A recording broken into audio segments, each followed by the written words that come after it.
marka fiirisid siyaasiyiinteena Soomaalidana ma ba ka badnaa 500 oo qofood marka 500 oo qofood in 20 milyan ee wax yarnaato u dhibaatoodo runtii wax la aqbali karo ma waxa soo gaaray in ka badan 15 qofood oo ku dhimatay 169 qofood oo ku dhaawacantay ilaa 12500 oo qofoodna way ku barakaceen waa 24 saac gudahooda marka si socoshada khilaafka siyaasadeed runtii wuxuu keeni karaa inta in ka badan oo khasaare ah dadka dhibaatada ugu badan ee soo gaartay waxa ugu badan waa dadka nugul iyo haweenka inta badan waxaad moodaa in awoodda waa shacabka muddo soo waday caawa suurtagal ka dhigtay in halkan la isugu yimaado suurtagalna u siisay haweenka Soomaaliyeed in codkooda la maqlo iyagoo markaa gudbinaya dareenkooda ku aadan xaaladda dalku maanta marayo iyo sidee maaragtaa looga jawaabi karo salaan kadib waxaan aad ugu faraxsanahay inaan caawa goobjoog ka ahaano shirweynahan qaran oo ay soo qabanqaabiyeen qaar ka tirsan hogaamiyaasha haweenka oo ugu wareysa Sacdiye Siyaad kaas oo looga hadlayo xaaladda dalka iyo saameynta ay ku yeesheen khilaafka siyaasadeed haweenka dadka nugul caruurta iyo dhamaanba ummadda Soomaaliyeed fashilka siyaasadeed ee saameynta ku yeeshay ee ka dhalatay dhibaatooyinkan runtii wax loo dulqaadan karo maaha sidii hadda ay noo sheegtaba Sacdiye maxaa yeelay wuxuu saameyn ku yeelanaa dhammaan ummadda Soomaaliyeed meel kasta ay joogaan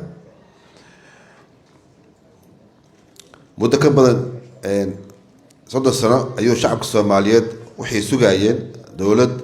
buuxda nabad waarta cadaalad horumar dhaqaale iyo mustaqbal wanaagsan oo ay caruurtoodii ku noolaadaan nasiib dar halkii laga filayay in hogaamiyaasha xoog saaraan kaalinta dhibaatooyinka shacabka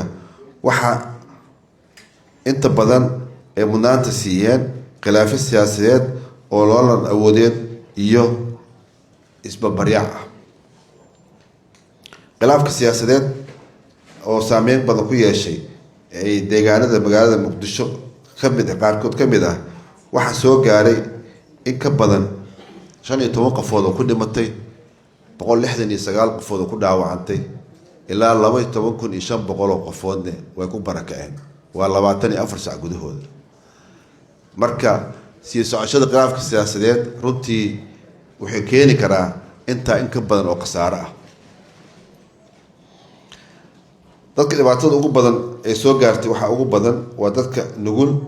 iyo haweenka inta badan waxaad moodaa in awoodda waa shacabka caadiyan ah waana hooyooyinka waa caruurta waa ganacsatada waa dhalinyarada oo inta halkaan fadhiso aad ka kooban tahay ayaa awoodda iska leh iyagaana laga rabaa inay runtii ka jawaabaan waxyaabaha dhacayo ama ka hortagaan si xal waaro loogu gaaro shacabka Soomaaliyeed waa inay fahmaan inaysan jirin siyaasad ama siyaasad arrin ka muhiimsan qaranka ma jiro kursi ka qiimo badan nabadda iyo xasiloonida dalka mana jiro dano siyaasadeed oo ka weyn badqabka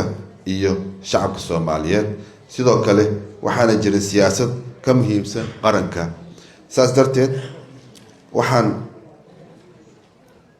waxaa la garay waqtigii shacabka Soomaaliyeed ay si midaysan u muujin lahaayeen dareenkooda ku aadan dhibaatooyinka dalka ka jira sidii looga hortagi lahaa runtii bulshada rayidka dadaalo badan ayay gelisay arrintan sidii xal loo gaari lahaa welina way ku taagan tahay sidii xalkaas loo gaari lahaa laakiin haddaanan gacmaha la iswada qabsan oo la isku wada tegin oo aanan la qiimeyn dhibaatada dalka ka jirta inay wada saameyn nagu wada yeelatay maaha oo kaliya in adiga kugu dhacday haddii dariskaada ay ku dhacday haddii qof kale ay ku dhacday adigana way kugu dhacday marka saas darteed in loo wada istaago oo khilaafka siyaasadeed laga hortago aad iyo aad ayay muhiim u tahay maxaa yeelay waxa laga dhexlaayo iyo khilaafka intuu la egyahay islama eka aad u yar yahay waxa la isku haysto markaa fiirisid siyaasiyiinteena Soomaalidana ما بك بدنا شن بقولوا قفوت marka 500 qofood in 20 milyan ee wax yarnaato u dhibaatoodo runtii wax la aqbali karo maaha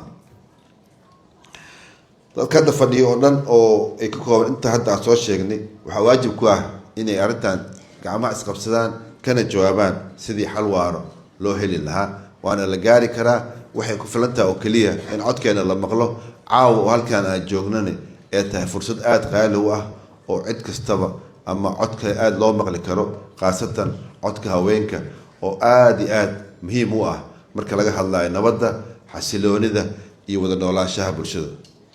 ugu dambeyn waxaan uga hortagi karnaa khilaafka siyaasadeed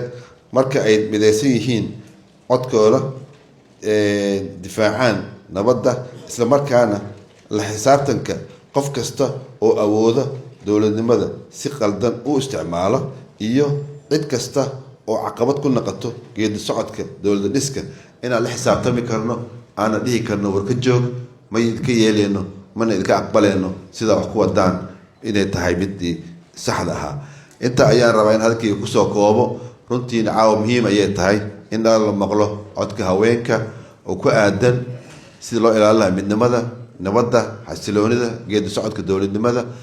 aad iyo aadaan u baahsantihiin wasalaamu calaykum waraxmatullaahi wabarakaatu